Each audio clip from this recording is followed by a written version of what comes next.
Bridge Talk 啊！歡迎翻嚟 To 聽澳洲生活頻道啊！又係我最潮最白嘅 Zoe 啊！仲有我最中意搞震、搞活動同埋搞房地產嘅 Jacko 啊！我哋今集嘅內容咧係比較正經啲嘅，但係咧我哋咧要做一個即係叫做澄清一下先。我哋咧並唔係咧專業嘅，即係講咩finance 啊，我哋已經唔係，我哋亦都唔係俾意見你哋啊，亦都唔係俾即係叫做投資意見俾大家啦，所以我哋咧呢個咧只不過係我哋兩個自己傾下偈，咁大家咧入嚟聽到咧就係你哋中意點咧就點啦。我哋只不過係我哋兩個自己傾偈，關於呢個叫做2026年啊澳洲財政預算案嘅即係討論下啦，我哋兩個傾下啦。因為我哋兩個咧本身咧就係香港嚟嘅，咁咧我哋喺香港咧就有一個好特別嘅國家，就係個稅務優惠咧係好大嘅國家。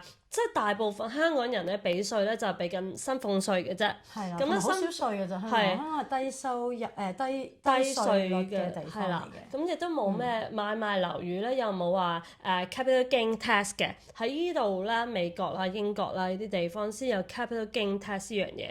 咁我哋喺香港咧就大部分人就係俾薪俸稅，咁薪俸稅嘅稅收咧亦都係好低，同埋咧有好多免稅額嘅，就話。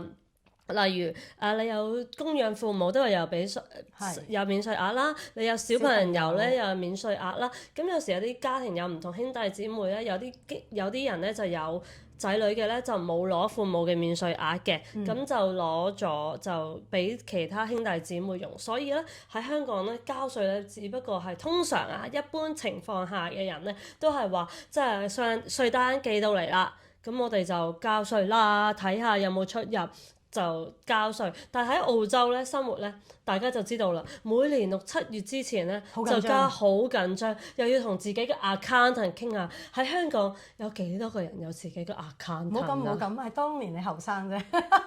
可能今時今日如果你喺香港都應該要同啊。唔係，咁你如果唔係自己做生意，唔係咩專業人士，好似我哋即係如果我喺香港度打翻份工，應該做 marketing 的話，都係交一個稅，即係本來稅單咁樣，薪俸稅咁樣交嘅啫。但係如果真係你有投資物業啊，巴拉巴拉咁就有唔同嘅稅，咁都會有傾 accountant 傾下嘅。但係喺澳洲咧，其實你普通人啊，冇乜交咩投資物業咧，都會揾 accountant 咧幫你報稅嘅喎。因為我哋嘅稅收咧實在太大啦，真係佔咗我哋嘅收入太大，同埋有時咧我哋咩 work from home 咧，又有嗰啲即係你買部電腦又可以扣一扣啦，買張凳仔即係電腦凳。你唔係會計師，唔好亂講嘢啊！有啲即係 work from home 有啲 proportion 係可以扣一扣嘅，咁但係喺香港就要。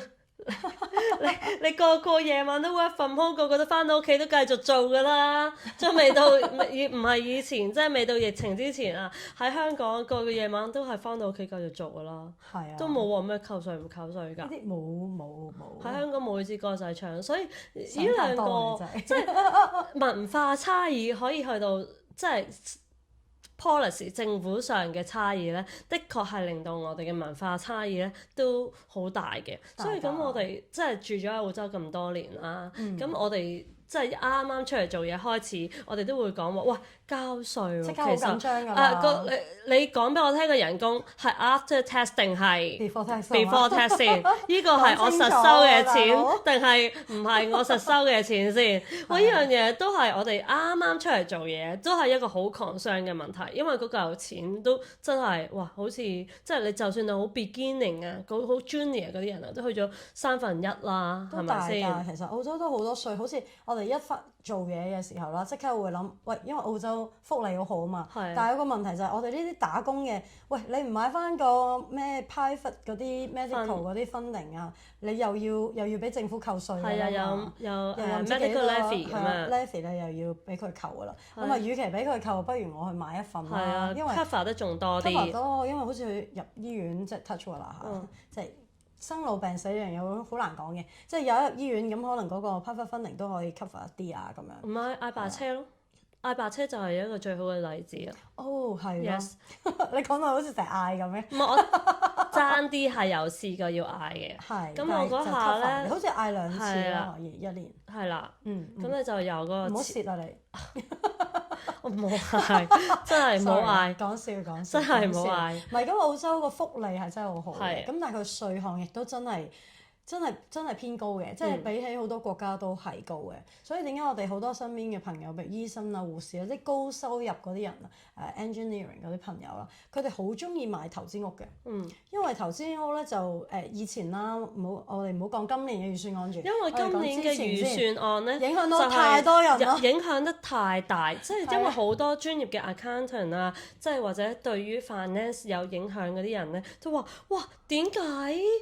同埋好多投資者都話：哇，好似前所未有見過咁大嘅改變喎！點解會即係平時都係喐動下啲數字啊咁樣，上突然係啦，加減少少啊，喐一喐嘅啫，冇理由話成嚿嘢。平時澳洲好即係大部分投資者都係好注重依個 tax 嘅優惠嚟到去買投資房，所以佢哋點解會突然之間 move咗一嚿咁大嘅嘢咧，成嚿優惠又好似冇鬼咗咁樣喎，究竟係玩緊咩咧？咁我哋而家講一講究竟以前係點樣，跟住就講下新嘅又係點。咁啊，交俾阿 Jacko 姐姐啦。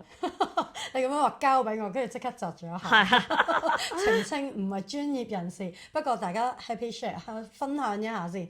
因為嚟咗澳洲咁耐啦，大家都知道有一個叫做澳洲好得意嘅，有一個叫負扣稅嘅政策。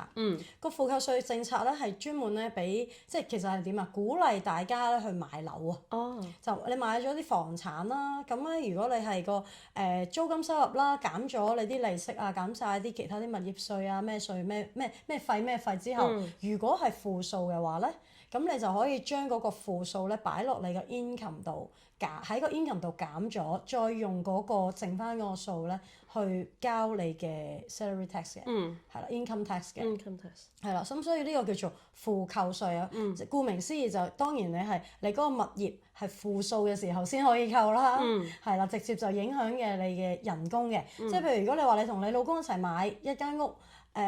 sorry，買屋咁樣啦，咁如果你有負扣稅，咁啱嗰年咧係蝕10000蚊嘅，咁可能你就減5000，佢減5000，跟住就先再去交稅。咁有時點解咁緊要咧？因為有時可能你唔係買一間噶嘛，可能有幾間啊，或者你買啲貴啲嘅嘢啊，個負扣稅個稅嗰個 amount 大啊嘅時候，你減落個人工度就好和味㗎啦。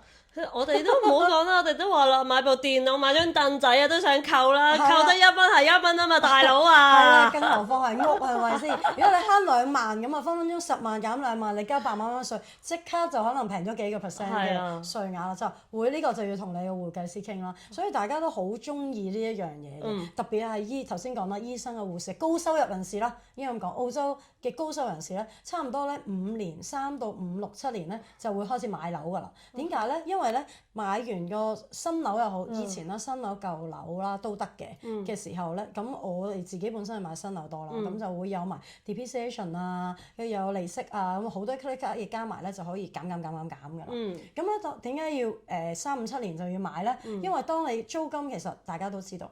其實澳洲好多時嘅租金係不停咁樣上嘅。係。其實除咗 Covid 係跌過落嚟之外咧，其實咁耐以嚟咧，樓價都仲有升有跌啊。租金咧可以話冇乜點跌嘅。係。你就算咧政府話咧供少啲息咧，我哋啲業主好似都唔係幾減租嘅。即係呢個係好得意嘅，咁所以咧每一年咁樣加租幾廿蚊、100蚊、幾廿蚊咁樣加上嚟嘅時候，咁樣咧就會越嚟越多租金，咁你嘅收入就多咗啦，咁你變咗正數啦。係啦，好多時變咗正數嘅時候咧，啲人就我又係時候再買一間屋，嚟做負扣稅啦。咁係啦，咁所以呢個就係點解咁耐以嚟咧，負扣稅呢個其實都係一個好大嘅爭議嚟嘅。其實上一次咧扣咗呢個負扣稅咧，係講緊係1989年嘅時候。1989又未？出世未啊？同埋你聽。咦？諗下先，出咗冇幾耐定未出啊？咁啊，當年都好得意啊！佢取消咗曾經試過一次嘅，取消咗負扣稅之後咧，悉尼同埋 Perth 嗰個租金啊，嗰年升咗30%。嚇！係啊，所以係啊，咁多位如果大家係租緊屋嘅就小心啲啦。呢個係之前嘅，以歷史嚟講嘅話，有咁嘅跡象嘅。哦，點解咧？因為為少咗人買屋啦，少咗人買投資物業啦，咁你咪 supply 咪少咗咯。supply 少咗，你嘅 demand 不停有人留學啊、移民啊，各樣嘢要租屋啊，或者小朋友長大咗啦，唔同父母住啦，佢哋都要租屋噶嘛。佢未買屋就要租屋㗎啦，有啲咁嘅時候，而 supply 少咗，供應少咗，少咗人去買屋。因為你冇咗優惠，咁就會砰咁啊，租金就會升咯。哎呀，係啊，所以其實呢幾個月都好得意嘅，就算係加息啦，都係啦，其實都係價喺個租客身上。所以我自己有少少會覺得就係早買早享受，好似買包咁，買包包啊，唔係買麵包啊，買麵包會過期，買包包唔會過期啊，會過時咯。唔會㗎，我哋買啲 classic 嘅唔怕㗎。我買樓都係咯，咁你早啲買咗，你譬如我自己其實係深刻，我自己好中意房地產嘅，因為我自己初嚟讀書嘅時候都係租屋啦，我會覺得我成日都俾個業主趕走啊，又成日加我租啊，跟住好似人工又唔加我租係咁加我，咁條氣唔順啦，咁啊所以我就不停都會同啲 friend 講買樓啦，有錢就買啦，咁啊大好細好一定要買，一定要買，因為有個安全嘅 shelter，即係安心啲。你就有一樣嘢定咗落嚟，你就可以去工作。同埋你講咗都有，即係我哋之前嗰集都講咗一集係幾好嘅，即係話對沖對沖 offset account 唔係，係啦，嗰個叫對通脹。對抗通脹。係對抗通脹， hedge，咁呢樣就我覺得幾好，因為你揸住，就算你揸住幾多錢喺手，到若干年後嗰嚿錢已經做唔到今年想做嘅嘢，但係你只有留房地產呢樣嘢，叫做可以話跟住佢一齊去加嘅，對住跟住個通脹一齊去加嘅，咁我覺得呢樣嘢係幾好嘅，即係都應該去長遠去諗下咯，去 plan 下咯。咁但係今次佢呢個一嚟就話取消負扣稅啦，哇！佢嗰個都話複雜唔複雜啊，話簡單唔簡單，即係我大概講啦，就係話新嘅政策，新嘅政策咧喺5月12號，即係今年啦，2026年過咗啦，其實係啦，佢一宣佈咗，佢即刻差唔多嗰陣就即刻 cut 啦，真係好誇張，我冇諗過佢咁快，其實都未消化其實。我聽聞啊，有啲人話有啲風吹咗出嚟嘅，的確係嘅。咁但係有時你咁你唔知邊啲風㗎嘛？點知佢一陣風一嚟就嚟㗎咯喎！係啊，砰醒啊！我同你講瞓醒未你？佢咧就係5月12號之後咧嘅二手樓咧2026年嘅5月12號個負扣稅，買二手樓嘅負扣稅就全面就冇咗啦。就剩翻咩咧？剩翻一啲可能唔可以叫負扣稅㗎啦，因為嗰啲叫做可能正㗎啦，即係可能你個租金好高啦，咁你就可以將你啲利息減晒其他啲物業嘅雜費啊，咁樣再去係啦 council rate 啊嗰啲減咗去，減咗去之後先至報稅，呢個係冇問題嘅。但係咧以前嗰啲負扣稅啊，即係話你買咗間屋嗰個利息仲多過個租金嘅，或者加埋咧個租金都唔夠冚嘅，嗰個負數咧。如果你買二手樓咧，喺5月12號之後咧，你就自己食翻啦，自己食咗佢。所以其實政府都係想，其實佢係好心嘅，本來就係。但係又有啲人唔開心喎，好多人唔開心，因為佢唔止係，即係有啲人覺得係有少少，點解有一班人就冇咗呢個負扣稅呢個 benefit， 但係有一班人咧就享受到咧，嗰班人係由買咩嘢嘅人可以享受到咧，即係買新樓嘅，係啦，買即係二手樓嘅投資者咧就冇咗呢個 benefit 啦。係啦。咁但係咧。買一手樓嘅投資者咧，即係新速嘅啲樓嘅投資者咧，仲可以享受呢個 benefit 喎，又即係7月1號之後咧，只有俾新樓買新房嘅人先有負扣稅呢個優惠。而新樓又即係你 lock down rebuild 又唔計喎，仲要係即係你 lock down 咗，跟住 rebuild 咧係 rebuild 啲咩咧？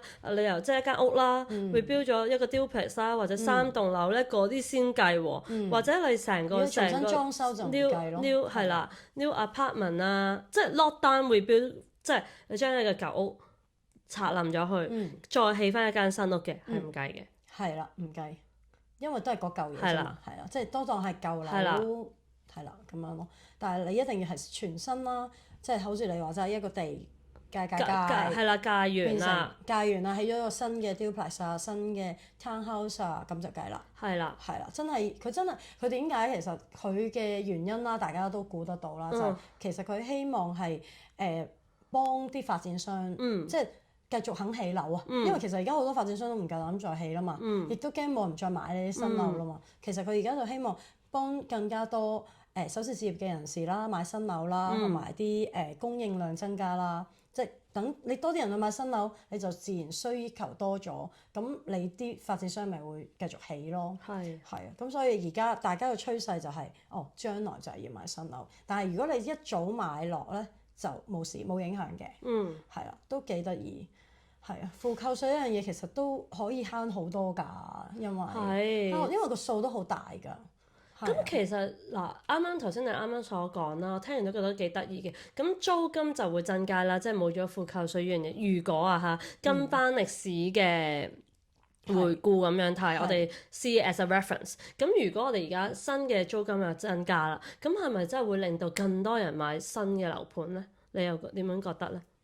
其實係應該係正常嚟講係應該買更加新樓，但係又有個問題，我又會覺得，如果會唔會發展商又會加價咧，即係會浪高啲嘅價，因為其實而家樣樣嘢都貴咗，所以我自己都同啲 friend 講，你而家有錢就而家好買咯，即係越早買，你喺政策未變或者變緊嘅時候，盡早落住佢，你自己安心啲咯，因為始終房地產都係一個長遠嘅資產嚟嘅，即係你都唔係話而家冇咗呢個 policy 唔通你唔住咩？唔通冇咗呢個 policy 你唔租咩？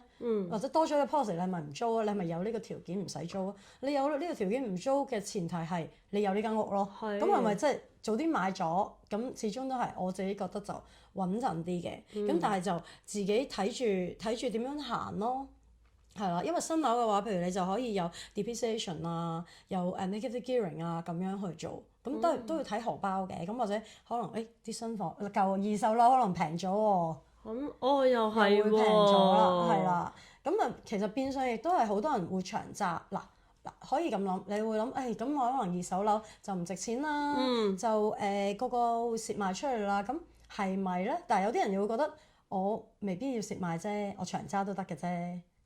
未必會蝕賣啊！未必，其實真係兩睇嘅。我自己又會覺得，如果我有錢嘅話，我又未必會買，因為點解蝕要賣啫？咁我一路都揸住。譬如我將來我咁講，我7月1號我再想買屋，咁我咪買新屋咯，跟住我咪長揸咯，我唔長揸咪唔會蝕賣咯。係啦，咁但係我一路有租收㗎嘛。其實因為租金，我自己覺得澳洲有樣嘢好得意嘅就係租金係 cash 係傾嚟嘅。係好似雞同雞蛋咯，你要隻雞定要個雞蛋咧？當然你殺一隻雞就有隻雞食啦，咁但係 one off 噶嘛，咁但係雞會生蛋噶嘛，租金又會不停加噶嘛，咁你會覺得哇，好似 keep 住有租收幫輕下，咁反正啲租金又唔係幾跌嘅，你年年加佢少啲，加佢10蚊20蚊又得，往年就加100-150蚊又得，即係視乎個 supply demand 啫嘛，咁你起碼有錢咯，可以對抗到通脹，對抗到通脹，你拿住一嚿物業，始終都係我自己就覺得係穩陣啲嘅，係咪？雖然你話做唔做到財富自由就唔知啦。不過你起碼真係對抗通脹，唔好話當阿媽話我而家攞翻1萬蚊出嚟，我當年係萬元富翁嚟㗎，係咪？百萬富翁嚟啊！而家攞100萬俾你，港幣應該都冇乜用。即係我諗，即係以前供落嚟嘅樓，如果賣斷咗嘅，即係基本上係而家嘅樓市嘅2/3至到，即係以前嘅樓啊，你買翻出嚟就係差唔多2/3至1/3咁樣嘅價錢咯。係啊，所以即係無論其實係 housing apartment，好多人都話housing 多啲，apartment 少啲，咁其實都係一個 proportion 啫嘛。你 house 當年拎可能要拎100萬出嚟，咁你 apartment 可能係幾廿萬，咁你攞到100萬，你咪攞100萬。好似而家好多人話我又可以買幾百萬、1000萬嘅 house，咁你 hold 得住咪得咯？即係其實主要係你睇住荷包做人啫嘛，即係點都係買大定細，只不過就係睇你荷包啦。咁你 keep 住嚿細嘅，唔代表你唔蝕咪得咯。係咪啊？最緊要佢繼續生蛋。今次呢個政府呢個即係財政預算啦，除咗你講個 negative gearing 嗰個減咗之後咧，亦都係有一個第二個 topic 就係一個好大嘅 topic 嚟嘅。就係令到人哋唔會去賤賣間屋嘅 topic，其實都係。哎呀，你咁醒嘅。其實我頭先想打插呢句，但係其實係一句，呢個係佢係兩樣一齊做咧，佢先令到即係投資者啊，唔會去賤賣個二手樓，先可以 maintain 住呢個樓價嘅價格嘅嗰個 keep 住嗰個 supply， 唔好話湧好多平嘢出嚟，跟住個價冧啊嘛。係啊，其實係醒嘅。嗰個係咩策略啊？又呢個真係 topic 真係大啊！個數字有排計數添。呢個咧就係嗰個 capital gain tax 啊，叫做資產係咪利得稅？係啦，叫利得稅。咁咧喺香港咧，其實咧就係冇呢樣嘢嘅，所以咧香港係咪賺咗香港唔使交稅？係啦，即係喺香港你賺咗樓宇買賣賺咗咧，係唔使交稅嘅。所以點解香港咧好多人短炒？其實但係佢哋政府咧對於短炒嘅投資者咧，佢有唔同嘅稅項加入去嘅，有啲辣椒，有啲辣椒嘅。但係佢知道你唔係多數嘅短炒咧，即係你唔係買幾個咁樣去做，即係買賣咁樣去。令到個市場好即係混亂咧，佢哋就冇嘅，即係你一間兩間普通投資者一間兩間咧，佢係冇呢啲辣椒落去香港人度嘅，所以香港人會覺得吓？乜嘢 capital gain tax 啊？我哋冇㗎喎。係啊，點解我賺咗錢仲要同你政府分啊？係啊，關你咩事啊？咁但係咧喺好可惜地咧喺澳洲係有嘅咩 capital gain tax 咧，即係話。可能我咁講，你幫我睇下啱唔啱啊嚇？即係嗱，例如你5年前買咗一間屋，咁我就當係100萬咁樣買啦。5年前，咁咧你咧到今年啊，依間屋啦升到120萬，咁你嗰20萬咧就係你嘅 capital gain 啦，即係字面上嘅意思啊，賺咗20萬啦。咁你呢20萬咧，其實咧就係要交稅嘅，而喺澳洲度咧，呢20萬咧交稅咧。都加得都唔少嘅，20萬。如果即係普通嚟講嚇，唔好計政唔政策啦。咁如果你即係20萬啦，即係你個人買，你唔好當屋企人咁買啦。咁你例如你一個人其實係賺緊當10萬年薪啦，其實都唔算話係好高㗎啦喺澳洲嚟講。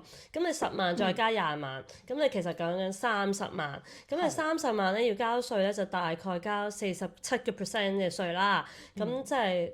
好多啦，聽到都見到啦。如果係啦，即係你賺咗20萬啊嘛。如果喺政策之前，即係而家啦，係啦，而家嘅話咧，咁就係我哋係你嗰間屋 hold 超過1年，你係有個人有免稅額嘅。譬如你hold 超過咗1年咧，你係可以慳50% 嘅免稅。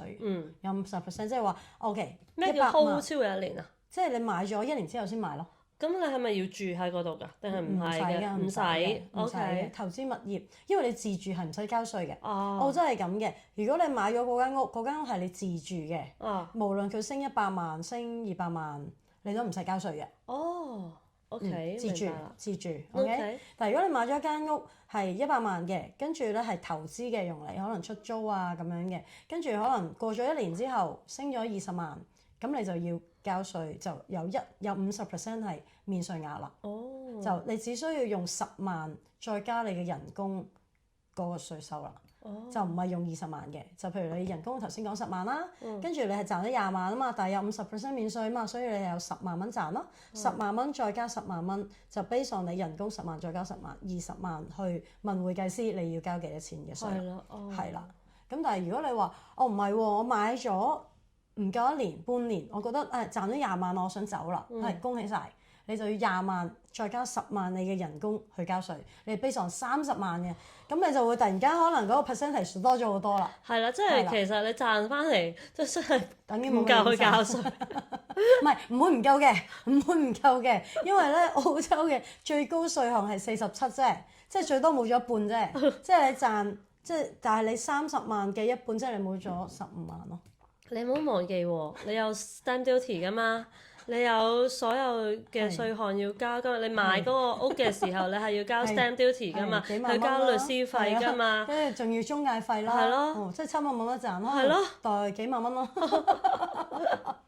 咁為唔抵嘅，所以我哋通喺常澳洲就你基本上俾俾利息啊嚇，即係你有咁嘅錢，拎佢即係我當你俾19萬，即係擺落定期度擺1至2年，其實你而家已經5厘息的話，其實你基本上你都可以賺到即係好多錢稅嘅 interest 㗎咯喎，你基本上就唔使去做咁多嘢咯。即係所以喺澳洲即係短期嘅買賣房屋咧，就唔係一個好嘅，因為其實你係好你話而家嘅利息咁高，放喺銀行梗係抵啦。咁但係又唔係成日咁高利息㗎嘛，見到前嗰幾年啊1厘幾咁樣，咁你放喺銀行做乜鬼咧？俾翻10蚊地，即係所以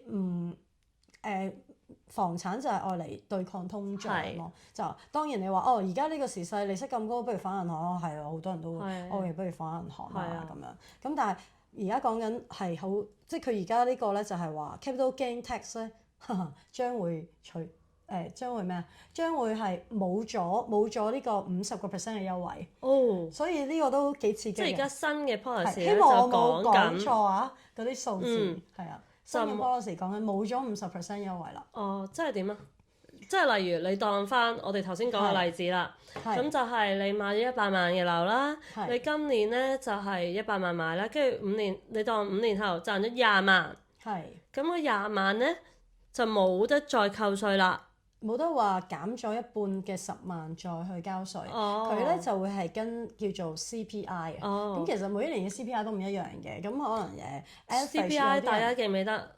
問下大家係乜嘢？我都唔記得。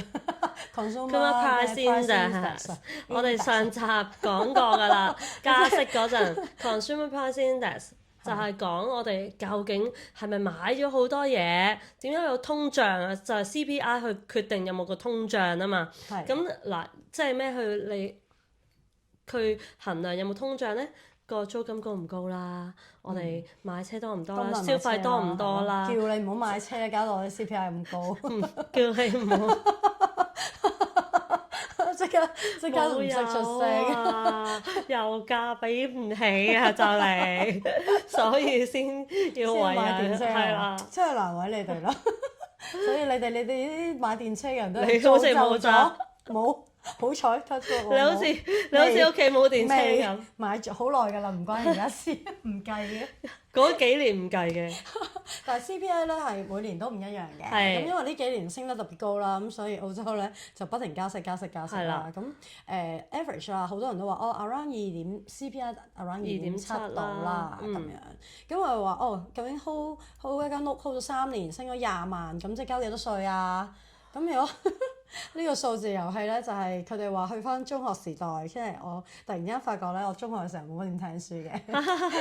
佢哋咧就話1加而家唔使2.7% 嘅幾多年就係個次方啦，係啦，咁啊差唔多100萬嘅屋咧，你當 hold 咗3年，即係3次方啦嘅CPI 增長嘅時候咧，大約咧就係升到去100萬零8萬啦，升咗8萬蚊到啦，就係個 CPI 啦。講緊呢3年就升咗8萬啦。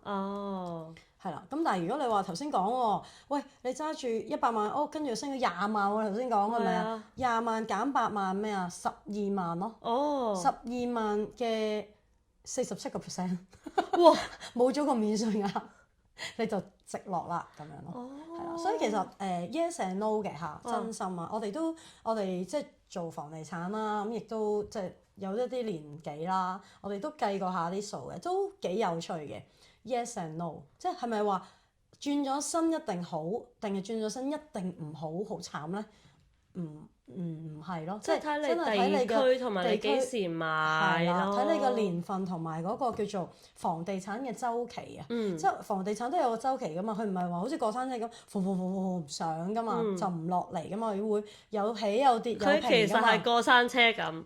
佢係咩？係，因為但係佢唔係嘣嘣嘭，嘣嘣佢唔係跌得好緊要嘅，啊即係唔會係好似香港咁啊負資產，即係澳洲就冇呢樣嘢嘅。啊澳洲好似係商業先有負資產嘅，係住宅係冇負資產呢樣嘢嘅。即係銀行唔會 call back 翻你係啦話，喂你個屋啊，而家其實係唔值幾多錢嘅喎，你快啲攞翻嗰嚿錢翻嚟去填翻呢個先，我哋先再繼續借俾你。好彩澳洲好似聽聞係冇嘅，應該嗱，以我如果有錯嘅，記住私信我話俾我知，等我惡補一下我嘅知識啊，房地產知識。咁真係日新月異啊嘛，咁有錯嘅都好正常。咁啊，以我所知係冇嘅 touch wood 冇負扣稅，唔係冇負資產呢樣嘢嘅。係啦，咁所以咧，好多人就話，如果咧你係點講咧 capital gain tax 係啦，如果你係覺得前嗰幾年，至到明年啦，明年今日啊，唱首歌嚟聽先。明年嘅7月1號之前咧，如果呢段時間你買嗰段時間，點解唔笑啊？唔係，我好認真啊，因為呢啲數字嘅嘢咧，我真係要諗清楚，我驚俾人約，跟住個個話我 mislead 咗，咪死！我唔夠賠啊，唔賠啊，唔包㗎 ，OK？我哋傾下偈㗎咋？我哋傾下偈啊，吹水 OK？搞震同吹水嘅啫。千祈唔好剔我哋嘅，唔好剔咗我哋嘅意見，嚇死大佬！係好笑嘅，但係我都好緊張。雖然係唔剔呢個 advice，但係都要好認真咁講呢件事，因為都好嚴重㗎嘛。你搞到我唔知自己想講咩而家。你講咩話？唔記得咗，死！俾人惹啊大佬！諗下先。我唱翻首明年今日，等你諗下。重新嚟過 ，OK，capital gain tax 啊，就係話你賺咗嗰度，我而家講緊咩啊？黐線！我唔想同你講嘢，打斷咗我之後你入唔翻，我哋就係冇人聽㗎啦，你仲笑？以後咧，我啲鈴聲咧，個啲鈴聲變咗騷擾消息。大喎！好弱智，唔係。我諗下先 ，refresh 下我諗緊咩？你話緊？我話咩？你都唔記得咧？唔係，我知你講緊咧，就話每個地區咧，其實嘅增長都唔一樣。咁有啲地區咧喺頭嗰幾年咧增長得多啲嘅咧，咁就喺2027年7月1號咧就應該做個 validation。係啦。valuation 即係7月而家講緊啊嘛，個新嘅政策咧 capital gain tax CGT 啊呢個政策咧係講緊出年嘅2027年7月1號啊嘛，咁所以咧好多人就會話啦，究竟點啊點算啊咁樣啦，咁我自己咧就唔知啱唔啱，但我就覺得都幾得意嘅。如果咧你係好早好耐以前買啊，好似你阿爸阿媽即係早買啊咁啦，又或者你一畢業即刻買，就唔係好耐嘅咧，就唔係賺好多咧，就唔使做呢個 valuation 嘅。因為呢幾年咧個樓價咧就冇乜點樣好大幅嘅增長，但係你如果喺5年之前咧喺悉尼啊或者即係或者其他Adelaide啊、黃金海岸啊，咁佢哋好耐以前買落嘅嗰啲近時啲樓好平㗎嘛，咁而家呢幾年係升到 bling bling 㗎啦，咁樣好大幅嘅增長啊！咁就記得啊，明年今日啊，之前記得唔使之前7月1號嘛，而家5月啫嘛，明年今日咧就可以準備定個 valuation 啦，揾定個 valuer 去 value 住你間屋啦。點解咧？因為如果7月1號之前 value 咗你間屋，譬如你當時買係10萬，係咪唔好太平咯？50萬好啦。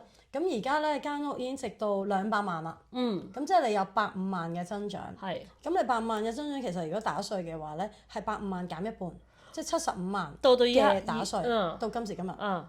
咁咧就會沿用翻舊嘅呢一個 policy 啦。咁如果你話喺7月1號之後，你覺得咧，我其實可能係前年買嘅，因為前年啲樓價都高地啦，應該講近排係跌翻落嚟啦。咁啊，直至到明年，可能你都冇乜點升嘅。咁其實你就變相係可以唔使做呢個慳翻個幾百蚊啦。但係你中意做都得嘅，不過如果你冇乜升嘅就冇乜影響啦，因為唔係好大，可能得幾千蚊，咁啊睇你自己啦。咁咧，因為7月1號之後咧嘅升幅咧就會按 CPI 㗎啦。咁如果你係之前嗰段時係冇乜點賺嘅，咁你就可以咧，譬如你話5年、10年後先賣嘅，咁佢就會 count 翻你呢10年究竟拉翻平均數個 CPI 係點樣啦。